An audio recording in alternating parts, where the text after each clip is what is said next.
Hello everyone, welcome back on my YouTube channel. Business communication में आज के lecture में हम लोग डिस्कशन करेंगे डिफरेंस बिटवीन फॉर्मल कम्युनिकेशन और इनफॉर्मल कम्युनिकेशन। ठीक है, तो क्या क्या मेन डिफरेंसेस होते हैं फॉर्मल कम्युनिकेशन में और इनफॉर्मल कम्युनिकेशन में, ये हम स्टार्ट करने जा रहे हैं। सो आई होप आपने लास्ट लेक्चर भी अटेंड किया होगा। अगर आपकी कोई क्वेरी हो, कोई डाउट हो, तो आप दोबारा से डिस्कशन कर सकते हो। Now come to today's topic, that is difference between formal communication and informal communication. Formal communication follow the chain of command. ठीक है, सबसे पहला जो डिफरेंस है वो किसके बेसिस पे है, वो that is based on chain of command. Formal communication में एक डिसाइडेड चेन ऑफ कमांड होती है जिसके थ्रू कम्युनिकेशन प्रोसीड होता है। ठीक है, एक फॉर्मल स्ट्रक्चर होता है, उस स्ट्रक्चर के हिसाब से ही कम्युनिकेशन को प्रोसीड किया जाता है। ठीक है, जैसे कि ऑर्गेनाइजेशन के 3 लेवल होते हैं, मैनेजमेंट के 3 लेवल होते हैं, top level, lower middle level और लोअर लेवल। ठीक है, तो जो इन्फॉर्मेशन का जो फ्लो है वो भी उसी हिसाब से प्रोसीड होता है। सबसे पहले इन्फॉर्मेशन स्टार्ट हुई टॉप मैनेजमेंट से। ठीक है, टॉप मैनेजमेंट उस तो formal communication follow a structure. इसमें हम बात कर रहे हैं टॉप से इंफॉर्मेशन स्टार्ट हुई, पहले मिडल पे पहुंचेगी, फिर मिडल से इंफॉर्मेशन लोअर पे पहुंचेगी। ठीक है, तो ये फॉर्मल चेन ऑफ कमांड होती है, फॉर्मल स्ट्रक्चर होता है। लेकिन अगर मैं बात करूं इनफॉर्मल कम्युनिकेशन की, तो free from chain of command. Informal communication में कोई भी चेन ऑफ कमांड फॉलो नहीं होती है। Every person is free to communicate to other one. Okay, और इजीली हम इंफॉर्मेशन को बहुत कम टाइम में सर्कुलेट भी कर लेते हैं, किसमें, इनफॉर्मल कम्युनिकेशन में। लेकिन फॉर्मल कम्युनिकेशन में हमेशा इंफॉर्मेशन डिले रहती है। क्यों? क्योंकि अगर कोई भी एक पर्टिकुलर पोजीशन होल्डर नहीं है तो वहाँ वो इंफॉर्मेशन स्टे करेगी। जब तक वो बंदा उसको आगे सर्कुलेट नहीं करेगा तब तक वो इंफॉर्मेशन आगे की तरफ नहीं बढ़ेगी। ठीक है, तो इसलिए ये एक डिफरेंस है दोनों के बीच। फॉर्मल कम्युनिकेशन में चेन ऑफ कमांड को फॉलो करते हैं, जबकि इनफॉर्मल कम्युनिकेशन में फ्री चेन ऑफ कमांड है, कोई चेन ऑफ कमांड नहीं होती है, फ्री फ्लो ऑफ कम्युनिकेशन होता है। Second difference, formal communication is mostly written form. ठीक है, अगर मैं बात करूँ फॉर्मल कम्युनिकेशन की, तो अगर बिजनेस ऑर्गेनाइजेशन में अगर हम देखें तो मोस्टली टाइम रिटन फॉर्म्स में होता है। ठीक है, कोई भी इंफॉर्मेशन है आप उसको पहले रिटन फॉर्म में कन्वर्ट करोगे, वो इंफॉर्मेशन फिर वन बाय वन जो भी अथॉरिटी है, जो भी चेन ऑफ कमांड है, उसके थ्रू प्रोसीड करोगे। ठीक है, तो इसमें क्या है, एक टाइम कंज्यूमिंग प्रोसेस बन जाता है ये अपने आप में। लेकिन अगर बात करें इनफॉर्मल कम्युनिकेशन की, तो इनफॉर्मल कम्युनिकेशन मोस्टली वर्बल होता है। ठीक है, यानी कि with the help of words of mouth. देखा होगा आपने, डिपार्टमेंट्स में आपस में कम्युनिकेशन चलता है, एक डिपार्टमेंट का दूसरे डिपार्टमेंट के साथ कम्युनिकेशन। तो फॉर्मली मतलब कि generally informal communication mostly verbal होता है, जबकि फॉर्मल कम्युनिकेशन हमेशा यानी कि मोस्टली रिटन फॉर्म में होता है। तो ये भी एक मेन डिफरेंस है दोनों के बीच में। उसके बाद थर्ड वन है slowing moving process. Formal communication एक स्लो मूविंग प्रोसेस होता है। ठीक है, क्योंकि चेन ऑफ कमांड फॉलो करते हुए मैसेज को ट्रांसमिट किया जाता है। और कभी कभी क्या है, अगर कोई भी अथॉरिटी ऑन द टाइम नहीं है तो वो इन्फॉर्मेशन वहाँ पे स्टॉप हो जाती है।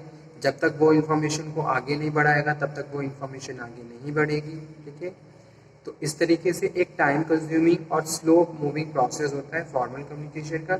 लेकिन इनफॉर्मल कम्युनिकेशन बहुत ज़्यादा फास्ट होती है, ईजिली आप कोई इन्फॉर्मेशन है, अगर इनफॉर्मल कम्युनिकेशन की बात कर रहे हैं तो बहुत कम टाइम में आप उसको फैला सकते हो। ठीक है, spread at fast pace, not easily fix. ठीक है, फ्लो अकॉर्डिंग टू पोजीशन। जो फॉर्मल कम्युनिकेशन होता है पोजीशन के हिसाब से फ्लो होता है। जैसे कोई भी इंफॉर्मेशन तो सबसे पहले डिपार्टमेंट हेड के पास आएगी, डिपार्टमेंट हेड उस इंफॉर्मेशन को असिस्टेंट डिपार्टमेंट को बोलेगा, फिर जाके वो असिस्टेंट में सर्कुलेट होगी। ठीक है, तो पोजीशन के हिसाब से फ्लो होती है। लेकिन जो इनफॉर्मल कम्युनिकेशन है ये सोशल इंटरेक्शन है, इसमें हर कोई भी बंदा फ्री है, सोशल इंटरेक्शन है एक तरीके का लोगों के बीच में।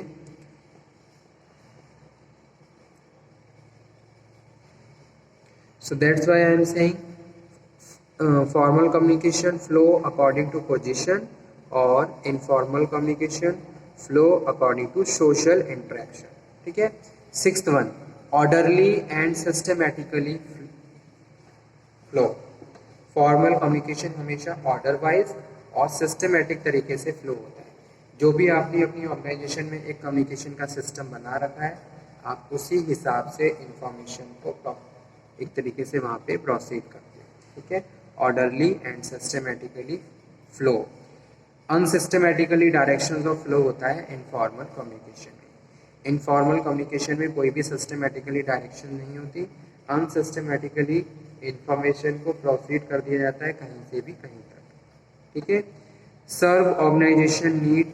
जो फॉर्मल कम्युनिकेशन है वो ऑर्गेनाइजेशन की नीड के हिसाब से काम करता है, ऑर्गेनाइजेशन की नीड को फुलफिल करता है। और जो भी आपने सिस्टम बना रखा है, जो भी स्ट्रक्चर बना रखा है, उसके हिसाब से इंफॉर्मेशन को प्रोसीड किया जाता है। ठीक है। जबकि मैं बात करूं अगर इनफॉर्मल कम्युनिकेशन की, तो वो जो प्रोसीड होता है वो सोशल नीड के हिसाब से होता है। ठीक है। जैसे कि ह्यूमन बीइंग सोशल बीइंग और इंटरेक्शन वहाँ पे जरूरी है। तो आप अगर किसी से इंटरेक्शन रखना चाहते हो, you are free, because informally you can make a communication with him और हर। ठीक है। किसी के साथ भी आप कम्युनिकेशन, आप अपनी सोशल नीड को फुलफिल करने के लिए इनफॉर्मल कम्युनिकेशन करते हो। जैसे एक डिपार्टमेंट का दूसरे डिपार्टमेंट के साथ कम्युनिकेशन। ठीक है।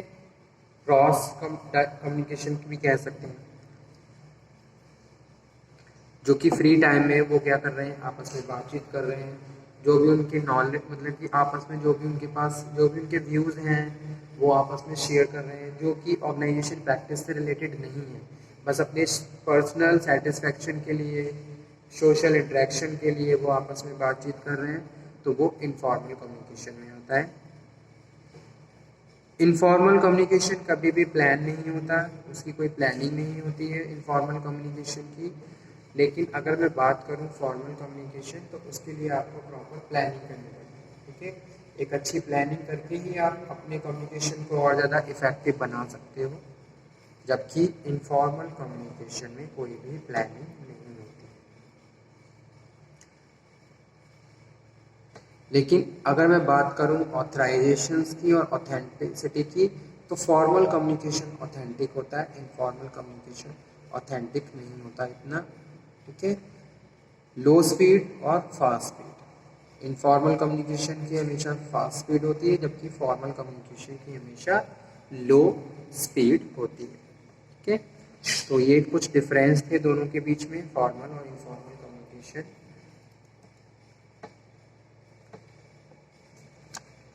इसी के साथ मैं वर्बल कम्युनिकेशन को भी और बता दूं आप लोगों को। Verbal communication, non verbal communication. It is well established fact that spoken language is normally used in the communicating information about events external to the speaker, whereas the non-verbal communication is used to establish and maintain interpersonal relationship. It is taken as a more polite and nicer medium to communicate our attitude to other persons. Rather than verbal communication, there are 5 primary functions of the non-verbal communication. ठीक है। Non verbal communication क्या है? Communication with the body language.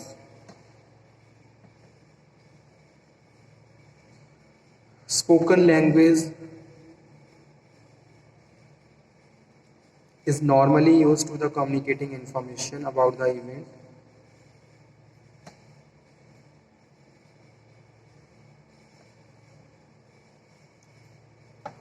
चलिए ये topic हम कल करते हैं, क्योंकि आज ये टॉपिक कंप्लीट नहीं हो पाएगा और लेक्चर भी बहुत ज़्यादा लेंथी हो जाएगा। तो आज का टॉपिक बस इसी पे रखते हैं, फॉर्मल और इनफॉर्मल कम्युनिकेशन पे। इससे रिलेटेड टॉपिक भी एग्जाम में कई बार पूछे गए हैं। तो अगर आपकी कोई भी क्वेरी हो, कोई डाउट हो, तो आप दोबारा से डिस्कशन कर सकते हो।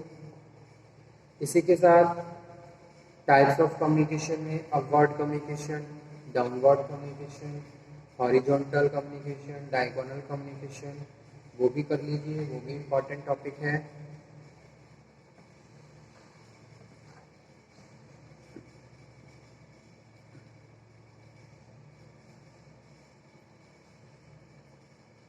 Formal informal communication.